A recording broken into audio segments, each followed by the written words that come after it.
Allora, riunione molto proficua, come sempre avviene da queste parti.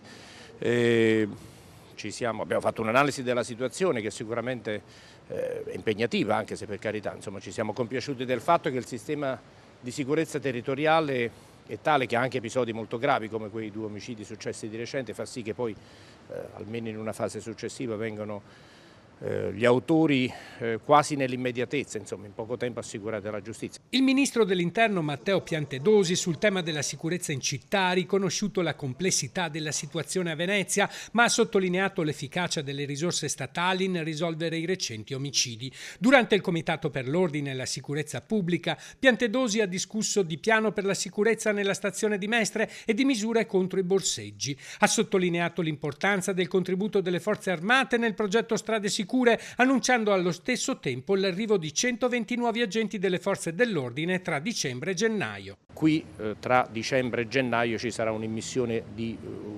nuove risorse, circa 120 unità di personale tra le 3 forze di polizia destinate proprio all'area metropolitana di Venezia. Chiaramente è solo uno step legato al momento temporale di cui stiamo parlando, ma proseguiremo anche l'anno prossimo, insomma, su questo sostegno a quelli che sono il turnover, il ringiovanimento degli organici un po' su tutto il territorio nazionale. Il ministro ha dichiarato che il modello delle K-Box per l'alloggio dei turisti è da superare. A noi interessa l'effettività dell'accesso, cioè non assecondare meccanismi che di fatto possono creare un'elusione della norma che prevede che chi accede a strutture alberghiere debba essere compiutamente identificato. Riguardo agli ultimi scontri con le forze di polizia durante lo sciopero a Torino, Piantedosi ha cercato di stemperare gli animi. L'esercizio del diritto di sciopero è una delle più nobili